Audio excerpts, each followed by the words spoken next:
Welcome back, everyone, to These Aren't the Nerds You're Looking For. Kevin Horde here. Lorenzo over here. What's up, buddy? Not much. Just coming off of a busy weekend, so myself as ready well.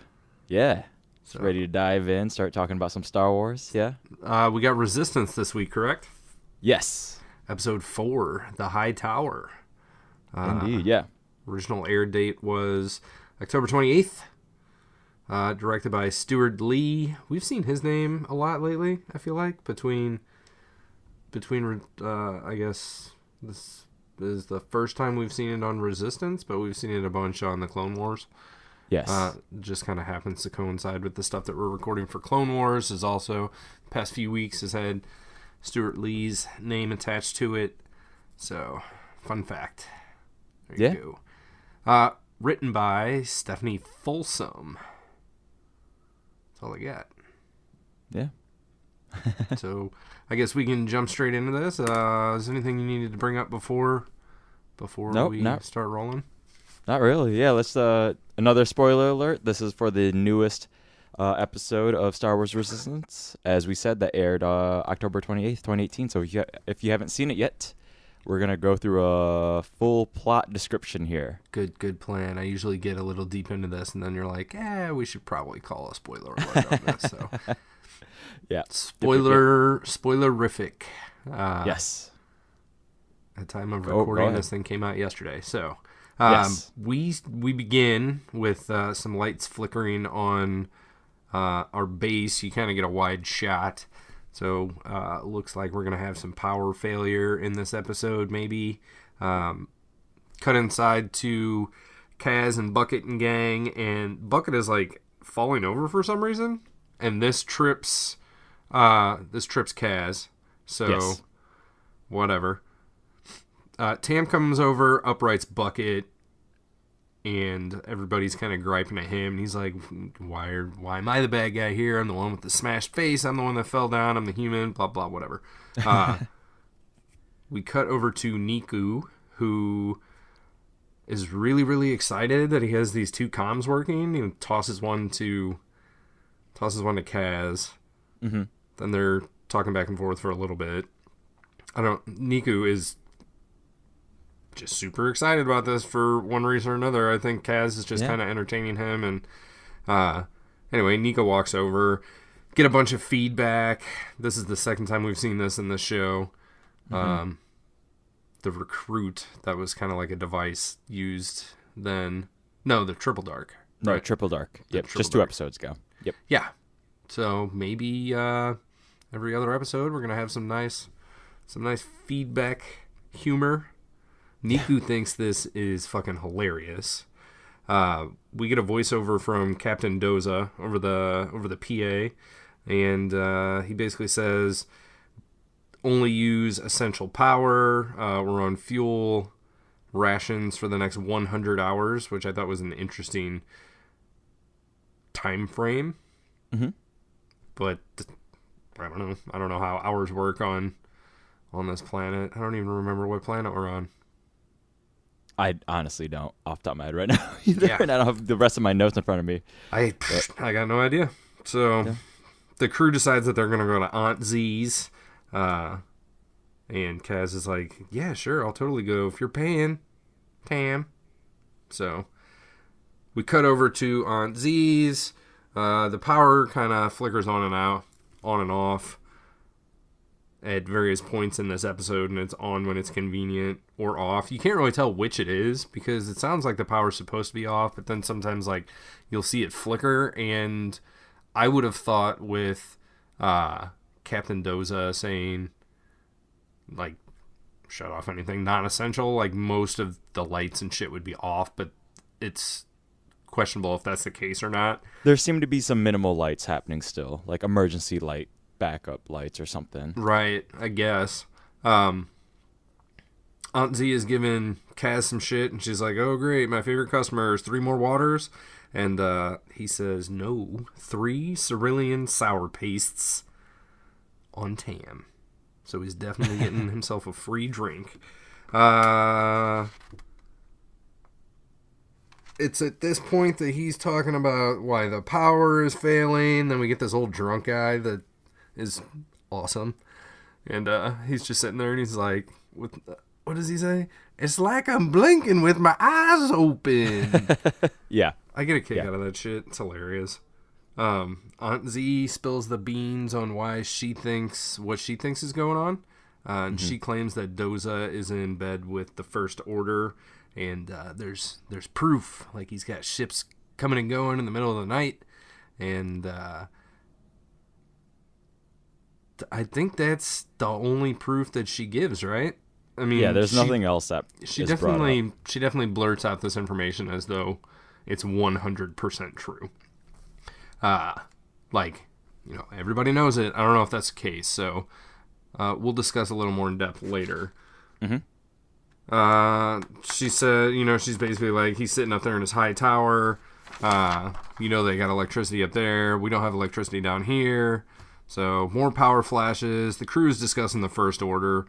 The crew being Kaz, Nico, and Tam. And whether or not the First Order is like a thing, and whether or not Doza is like part of it. And Niku goes on this kind of philosophical dive of whether or not he knows somebody in the First Order, and he gets that like that look that he gets when he's thinking about stuff. You know, the thinking about stuff look that Niku gets. So he's just kind of spacing out. Enter Hype Phazon. This is a new character to the show. He is one of the ace pilots, which I kind of have questions about ace pilots. Remind me about that later. Yep, will do. So the crew's discussing what ace pilots are, what they have to do, whether or not they're great or not. Apparently Tam and Hype Phazon have some backstory to them where they used to be friends, and then Hype went and got himself ace status and has basically left Tam behind, so she's butthurt about that. Kaz decides he's going to go over and introduce himself, and so then he and Hype kind of talk about what he's doing over with Yeager and shipments, because I think it's Niku is like, hey, you know, being an ace pilot's not all great, because they do have to like run these shipments and act as security and do this other shit. And so somehow they start talking about, or Hype says there's a shipment coming in tonight, it's fuel. Kaz asks why he isn't out there, and he says Doza and I have an understanding, when it's them I'll be here. And Kaz is like, well, what do you mean them? Who's them? And Hype is like, well, the First Order, of course, and walks off. So there's an awful lot of talk about the First Order in this episode. Open talk about the First Order. Open talk. And right. So that's definitely on my list of things to cover once we get through this stuff. Also open talk in this episode, and this might be a continuing thing, but Kaz just kind of talks to BB-8 about like what he needs to do, what his plans are, in front of everybody. He's like, BB-8, we gotta get into that tower, and he's just sitting there with his friends, and they can hear him. Like earlier, he says, BB-8, we gotta see what's up at that tower, and Niku's like, the tower is up. Yes, the tower, it's up. Why do you ask? And it's one of those moments of over literalness, right? Yeah, that I like and that you don't seem to care for. Nope, not at all. Hated that moment so much. Carry on. I don't mind. We cut outside to Freya and her ship and a couple other ace pilots. They're escorting in this other ship, I guess, for lack of a better term. We got an Ugnaught fighting some birds for a basket of fish or something. Kaz is out there hanging out. The Ugnaught's like, hey, because of the power, there's a curfew, so everybody's got to go inside. And Kaz's like, okay, whatever. So out comes Tam, and then they have like this awkward moment between the two of them, and then she sees that the aces are out, and she's like, oh, you're trying to pull one over on me and get some info. And I guess this is they have like a friendly competition between the two of them as to who's going to fly the ship. Because I don't really know. Tam is still trying to fix the fireball because she wants ownership of the fireball, and she's concerned that Kaz will take ownership of the fireball, even though she's the one working on it. Okay. And she thinks That's he's the going to only do that competition by I can see. watching some other people fly around and pick up Right. some tricks and tips, I guess.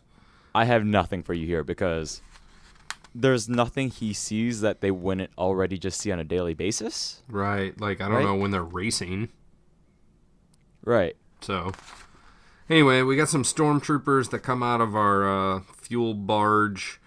Kaz is like, I wonder what they're up to. And then, or he says, I wish I knew what they were doing here. So Niku gets that look, the Niku look, and wanders off. This is the first time since like the beginning of the episode that these comms come back up. And I think BB-8's basically like, yo, call him on the comm. Because they notice he wandered off. So Kaz is like, what are you doing? He's like, I'm going to ask the First Order what they're doing here. Like, you requested the information. I'm going to get it for you. And so the First Order walks up.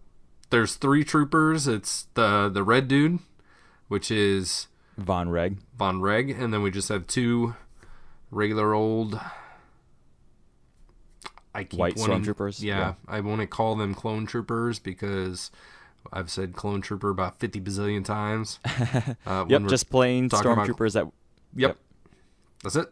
So he walks up and he's like, what are you doing here? And they're like, you don't have authorization. So then he like comms over to Kaz. He's like, hey, Kaz, I asked them and I don't have authorization to be here. And the whole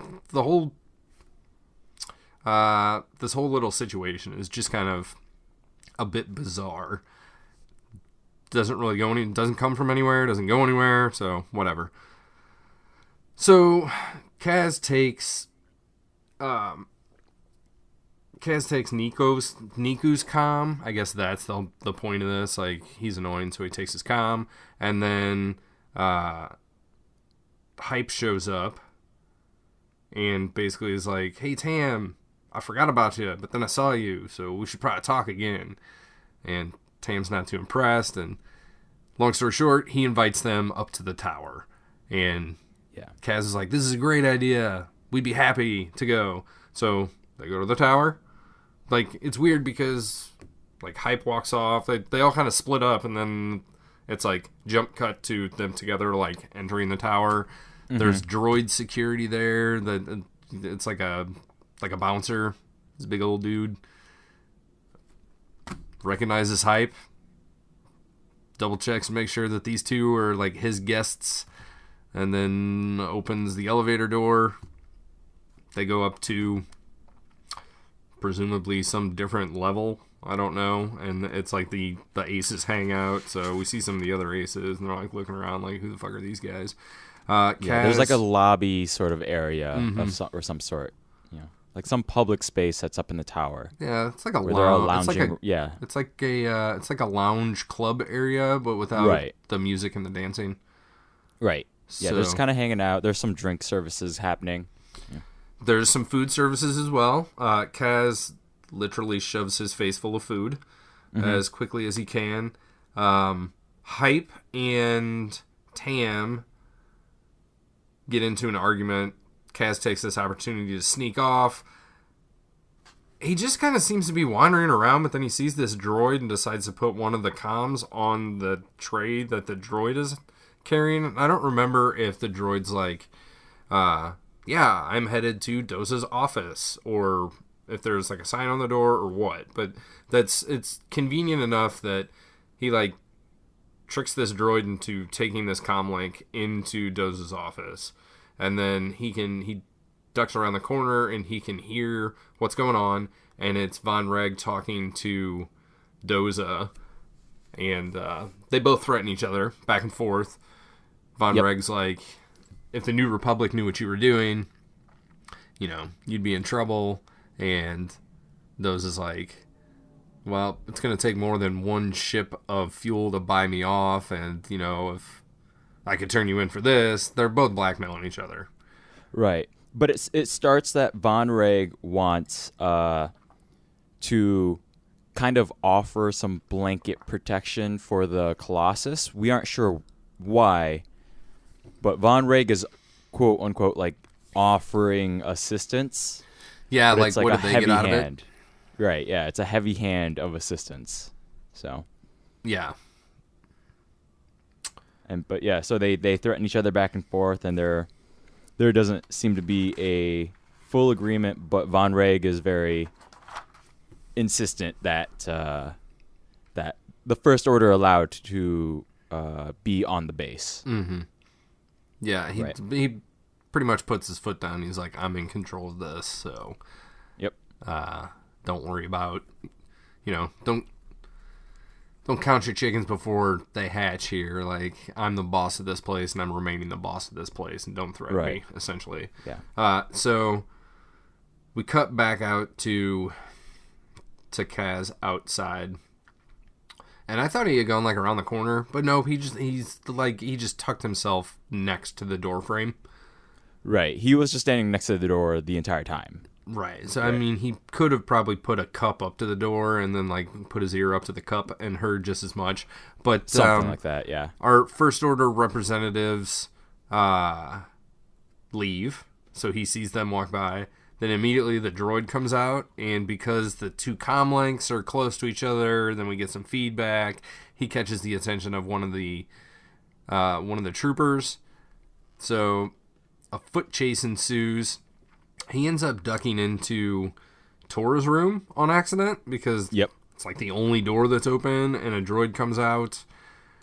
And I guess it's like a nanny droid. I don't really know. And she's like, what is going on? He hops inside. Tora thinks he's there because he has a crush on her, which is kind of funny. And then she's like, yo, if my dad finds out, like, you're dead, get out of here. And she pushes him out a window, which seems a little bit extreme. So then he's stuck on the ledge. Niku notices him from across the street, I guess, basically. They're at Aunt Z's. It's like across the platform. It's just like the way the two buildings are situated across from each other. Mm-hmm. Right, so like the high tower is visible from the window of Aunt Z's bar. Right. Which I thought, I don't know. I thought Aunt Z's bar like overlooked the water and not like the other direction, but whatever. In the first episode, Yeager and Poe go out that side door, and it kind of looks into the Colossus a bit. Okay. Almost like into like a courtyard or market area something like that. Cool. Yeah.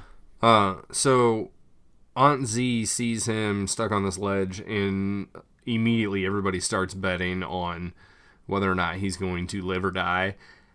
It's a weird betting system because she's like, $20 he falls, and then somebody else is like 40, 80. It's like an auction.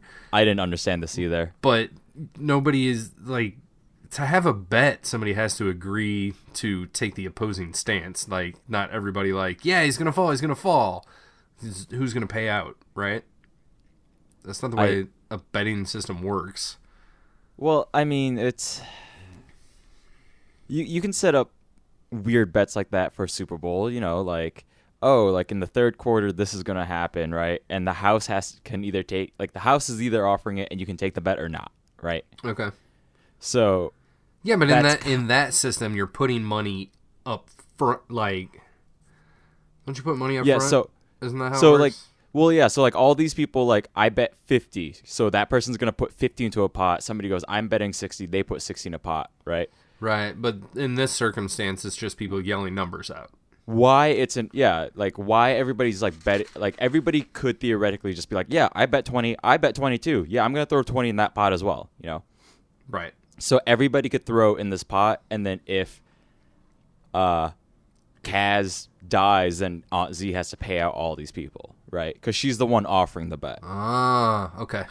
Does that make sense? Yes, it does. Yeah. So Kaz does not die. Nope. But he does some really impossibly interesting things to save himself. Like, he nearly runs off the edge of a ledge and just kind of catches himself by touching the side of the building. Yeah, I was weird. confused by this too, but then stormtroopers show up, so he has to keep running anyways. Yeah, stormtroopers show up. He has to jump across this ledge. He doesn't even like back up and get a running start at it. He just kind of like just throws his arms hops. And goes. Yeah, yeah, and standing throw and. Yeah. I didn't really like the setup of this because the stormtroopers are on like a level above him, and so they're shooting down, but it shouldn't be. They're shooting down and under. Right. But the way that like things are orientated is that they're shooting. Essentially, they're like shooting at the wrong angle. Like they should have to be like hanging way off the side of this thing or something.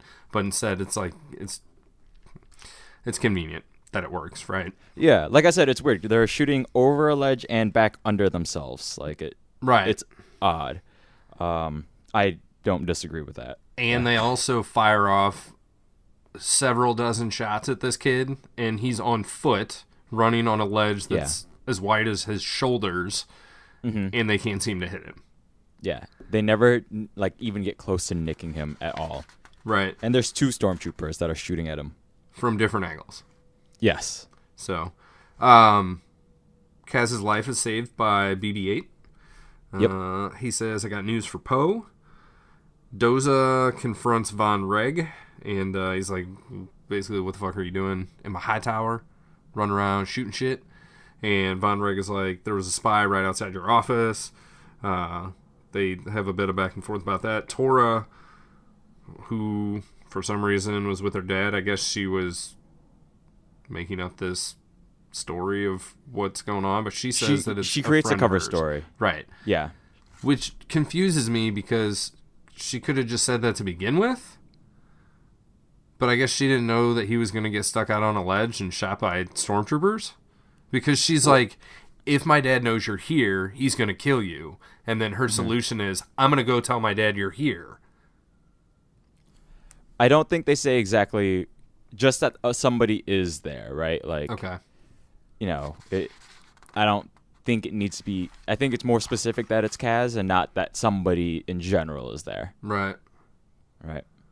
So, Von Reg and Doza kind of have a scowl off, and at that point we cut over to Tam, and this is when Kaz gets back to his house, place of business, the garage, whatever.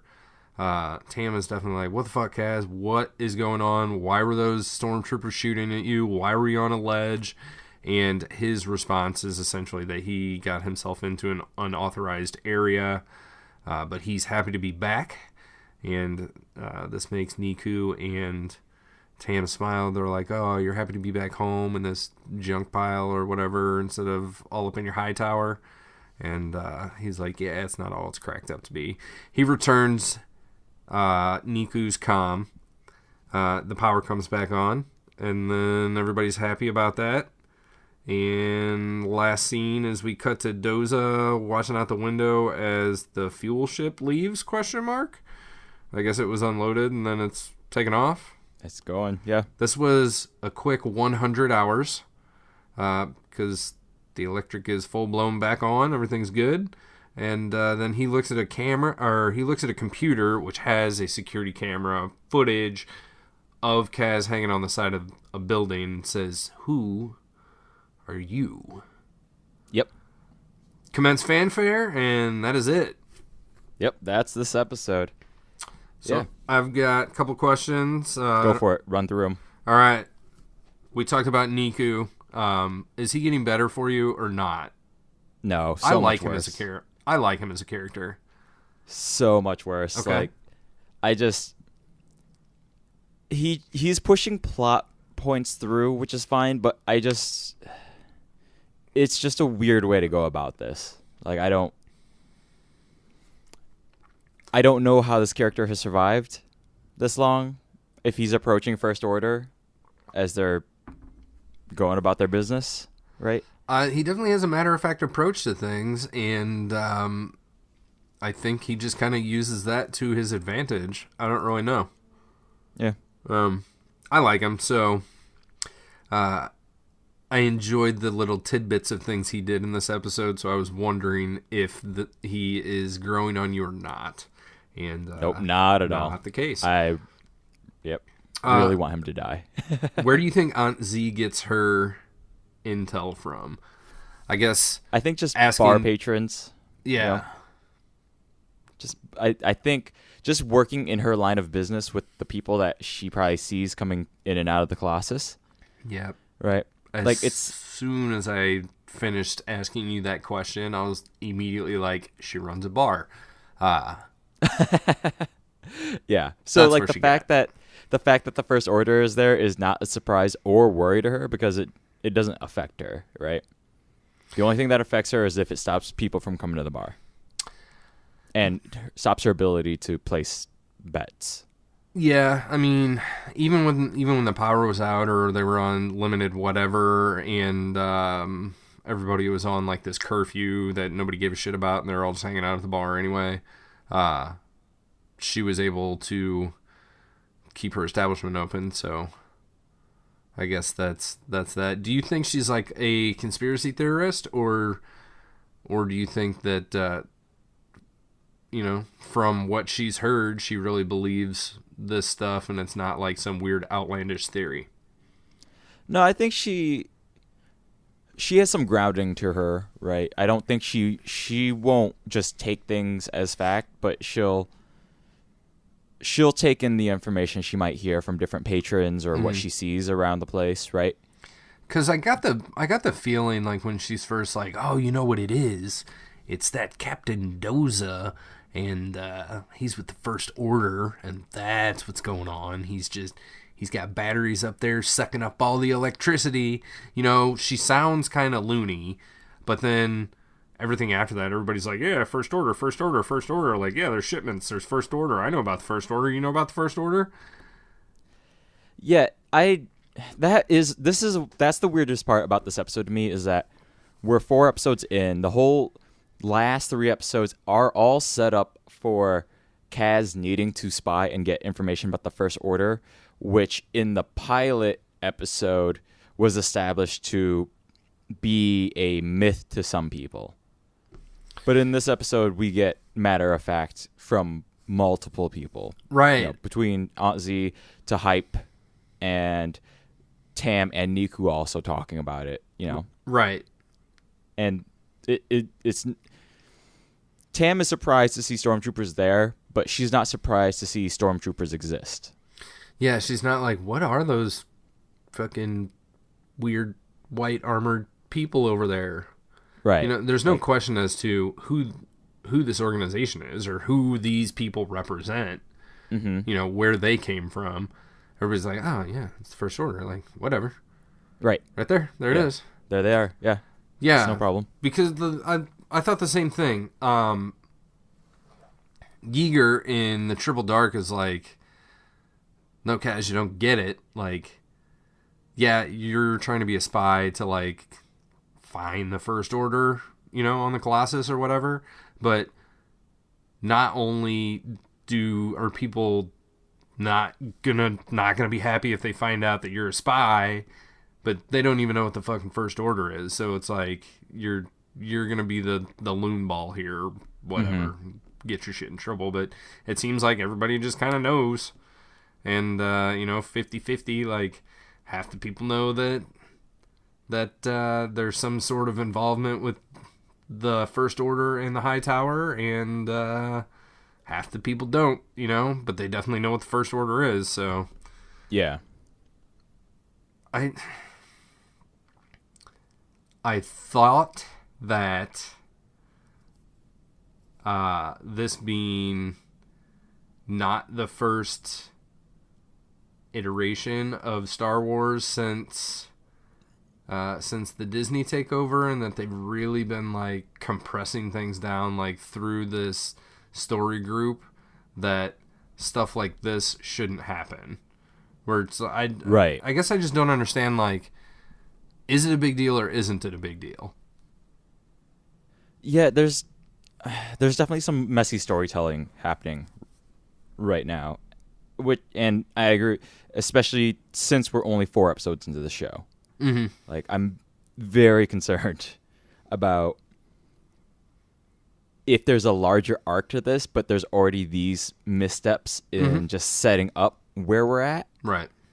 You know, like, was it last episode where I said if we weren't doing this show, I don't know if I would keep watching this show? I believe so. This only exacerbates that to me, right? So I agree with you that it was super confusing, and it's just a weird basic setup of the show that gets undone immediately. Right. So yeah, I got nothing, but it's like the shit where Yeager's like, yo, watch your back. Don't be talking about the First Order in front of everybody. And now, like, the time gap there isn't long enough to have forgotten about it already. You know, if that was season 1 and this is season 7, we have like years in between and a whole bunch of fucking stories, but it's not. It's like 1 week, 2 weeks ago, one story is in between.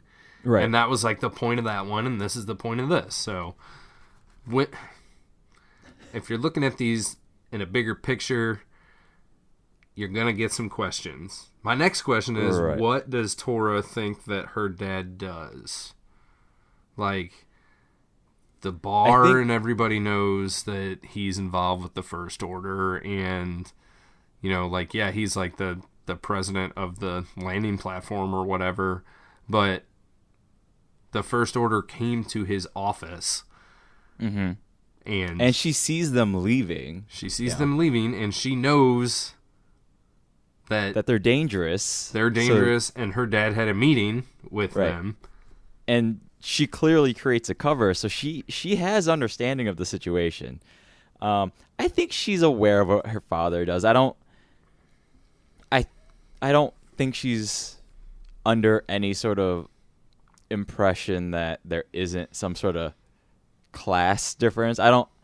Because she clearly goes a couple episodes back. She went to go visit, or at the end of the first episode, went to go visit Kaz and crew at Yeager's garage, right? Yeah. What does High Faison call them when they first get to the high tower? Doza on them? Low dwellers. Oh, that's right. Yeah. Yeah, so like the class system is strong and very obvious on this on the Colossus. Yeah. So, and I don't think Tora would be separated or shielded from that. Like, it wouldn't benefit her. Right. You know? So what's the likelihood that Doza does not end up being the mole, and that potentially he is actually working with the Resistance as well?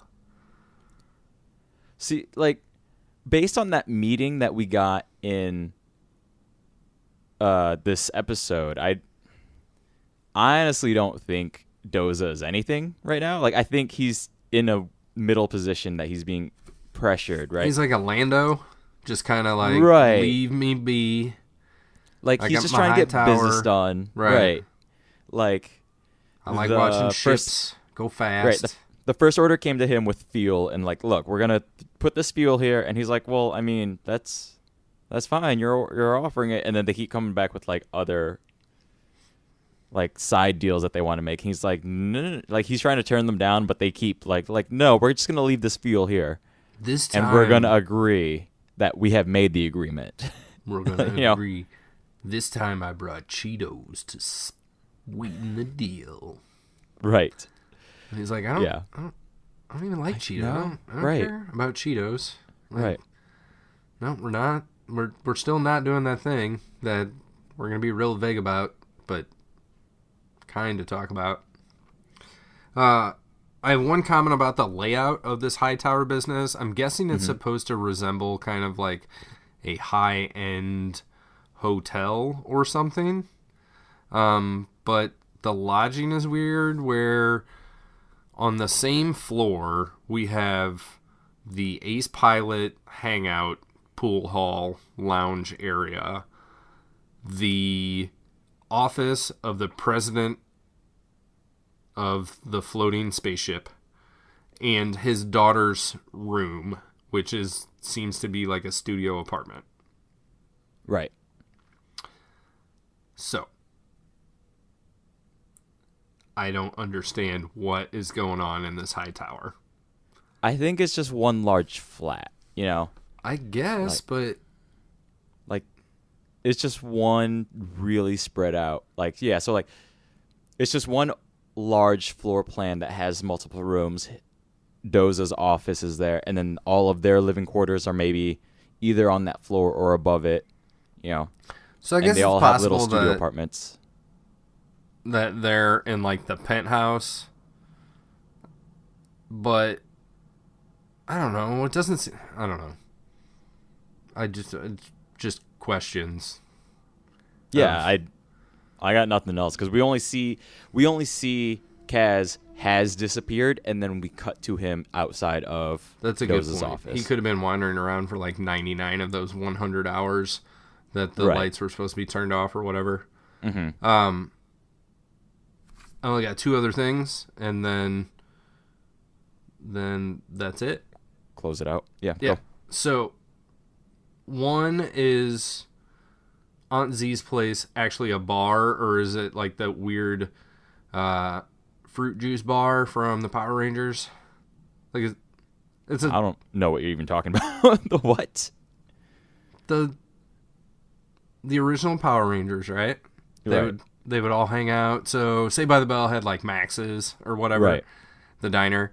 I don't remember. I vaguely remember. I know what you're talking about, but it's just They I hang don't out at, remember like, a it being juice bar. a fruit juice bar. I don't remember it being as that, but Right. Yeah. But anyway, so in this show, Aunt Z's, is it like an actual bar, or is it supposed to be like a soda pop shop? oh no, it's an actual bar. Okay. It's a cantina style bar, I think. Okay. Yeah. Because That's remember what in I the first episode, there was like definitely a drunkard in the. There was like a drunk pedophile, and now we have like Right. the drunk guy that's like, whenever the power goes out, he's like, it's like blinking with my eyes open. Right. Exactly. Yeah. So she's serving some hard stuff for sure. So then, do you think that these drinks that Kaz ordered at the beginning of the episode were alcoholic beverages? I'm gonna say no. I'm gonna say that she serves everything. Yeah. Mm-hmm. But again, because I don't know how old Kaz is, and we don't have any real indication. Mm-hmm. Kaz to me still ages down, even though logically he should be like late teens, early 20s. He is 29 or less. And Right. to put this in perspective, I'm pretty sure that Kanan from Star Wars Rebels is like 28. Right, exactly. But yeah, but because Kaz as a character, like his maturity level is closer to Ezra. Right. Like I And like Ezra season 1, not short hair Ezra. right, yeah, not like even like, but even then, Ezra by the end of Rebels isn't that old. Right. Like he's not of drinking age by the end of that. By the time that series ends. Hey, we don't know Yeah. what the drinking age is in the Star Wars universe. It could be, Yeah. but but- you can pick up a cup. But either way, like Kaz on a maturity level I don't understand. Like Yeah. if they are getting some hard drinks, that's fine. I just don't see it only because in my head Kaz is like 12, but he shouldn't be. Right. Right. I tend to agree So- with you. I wish that he would have like ordered like some Corellian ale or, Zabrak whiskey or some shit like Something, yeah. that. But I think the makers are still aware that this is still a children's show, so like that one that's why I'm also gonna be okay with this one, just like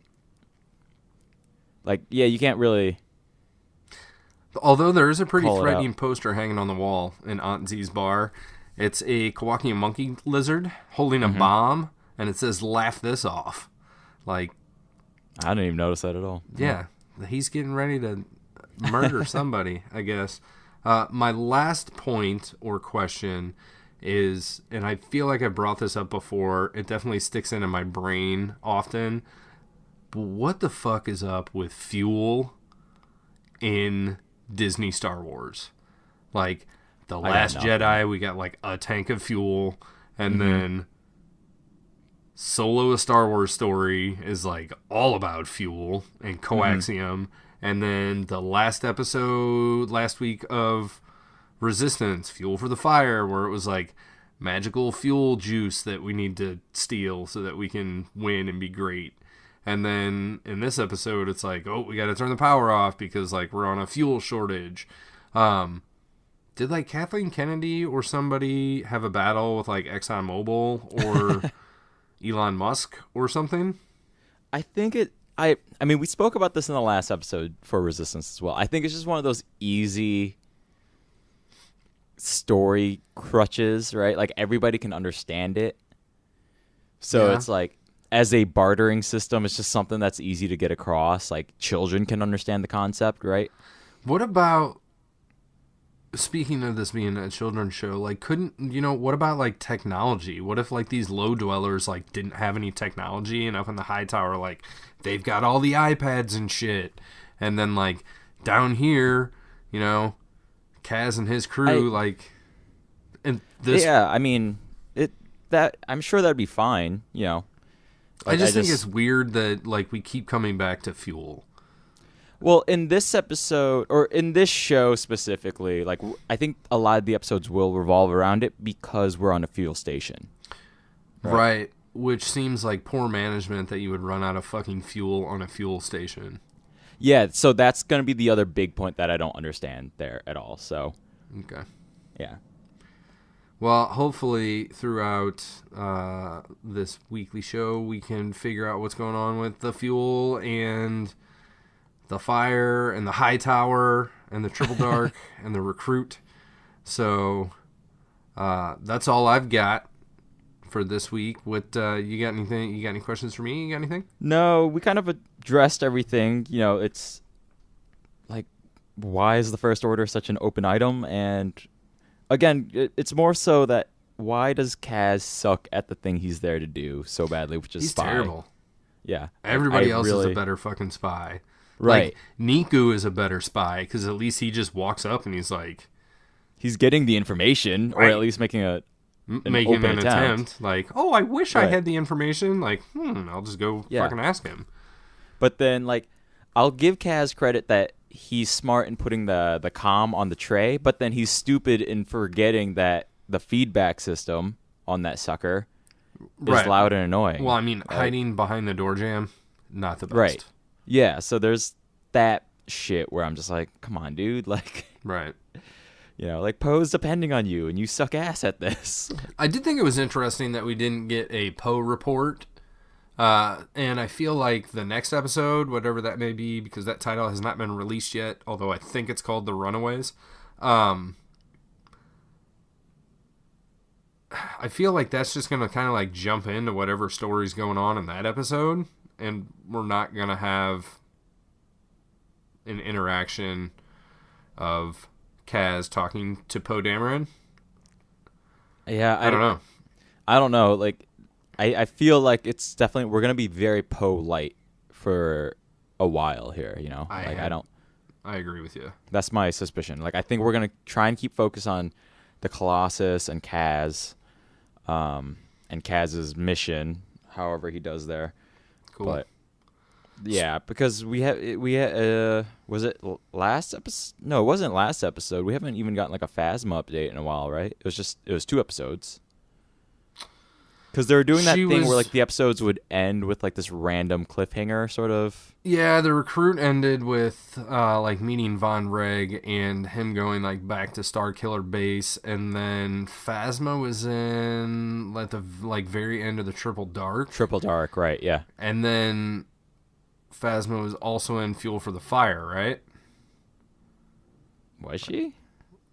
I don't remember. Right.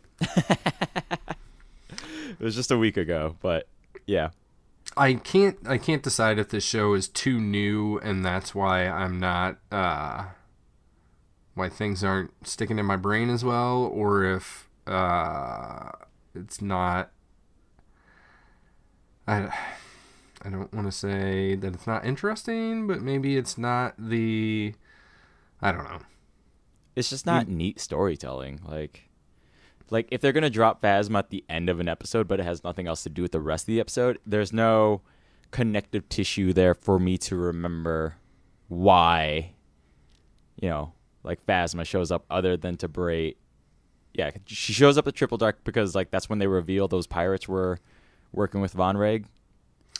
Yeah, but that's such a thin connective tissue. Von Reg does use the pirates as a bargaining chip when talking to Doza today, so that's going to be a thing.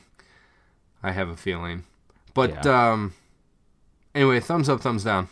I'm going to predict that you are a thumbs down. Yeah. Yep. Most definitely. But I do want to say it's not an awful episode. There's not enough of a pull here to get me into the story, to get me excited about what's happening. The episode's not terrible in and of itself. It's just like 4 episodes into trying to convince me that this is a show I want to watch. Yeah. It's not successful.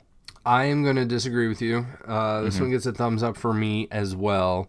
I am past this is a new show, so I need to kind of cut these things some slack. But the first time I saw this episode, I was like, all right, that was cool. We had some cool shit that happened. We got a little bit of world building. Like, it's good enough to break that 50% mark. Right. And it makes me hopeful pushing forward. And I can definitely see where this episode would be like, you could watch it and shake your head and be like, it's not moving in the right direction for me. So it's also the other perspective too to take is like, as a new show, like if somebody like with these 4 episodes and coming up to this one, if somebody was like, oh, I haven't gotten into Resistance yet, should I watch it? Right. Like right now it's still a no for me, right? Like it hasn't, like I would be like, look, it's a fine show if you're a mega Star Wars fan, but like if you got other shit to watch, and it's a wide television landscape right now, right? It's like the first 6 chapters of Harry Potter and the Sorcerer's Stone. You read them to get to the good stuff. Still, at least there's like setup and intrigue and the setup of him like being under the stairs and like the awful uncle and aunt, like those are interesting story points, and then Hagrid fucking shows up. Well, once we get to Hagrid, we're good, but like Dudley being a fat loser idiot, I can skip it. Right. But no, like, yeah, so, but in this, yeah, because this is different, because, like, we're just trying to invest time in a show and whether or not we need to care, It hasn't given me a reason to care yet. So. Do you have a 1-word description for this episode?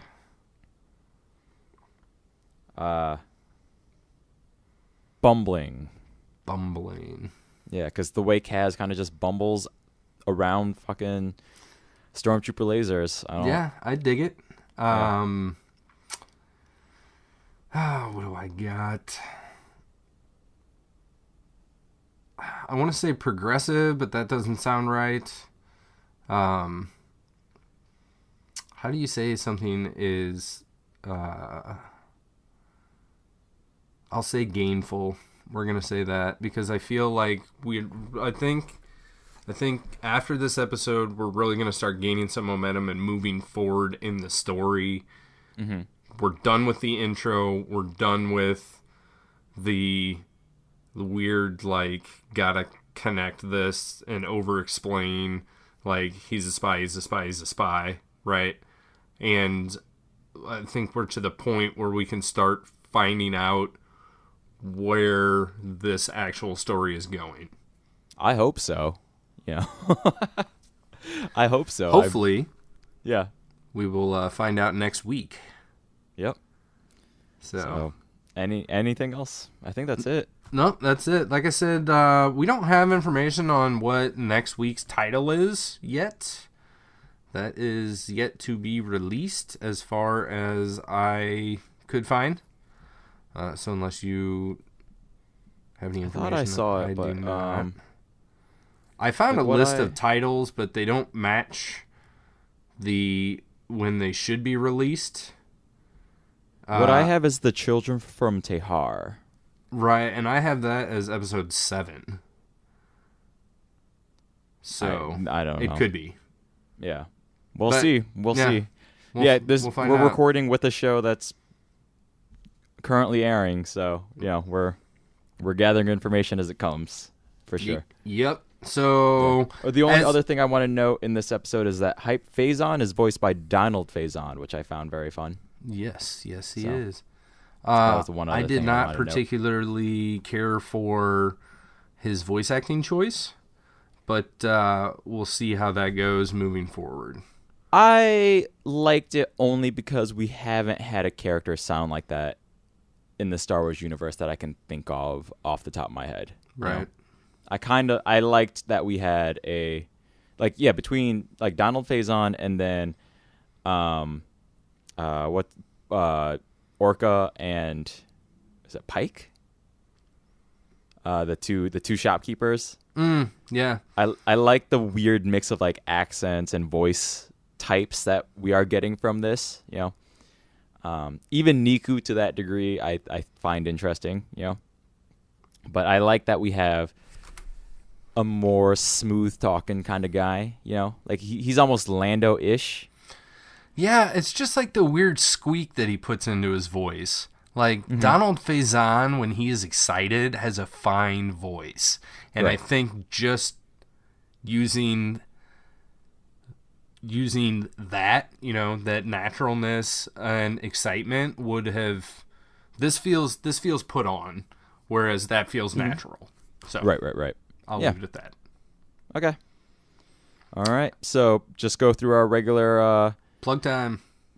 So if you want to reach out to us at any point, please email us at notthenerdspodcast@gmail.com. Kevin's in charge of our Twitter. That's at notthenerdz. I handle the Facebook side of things. That's at notthenerdspodcast.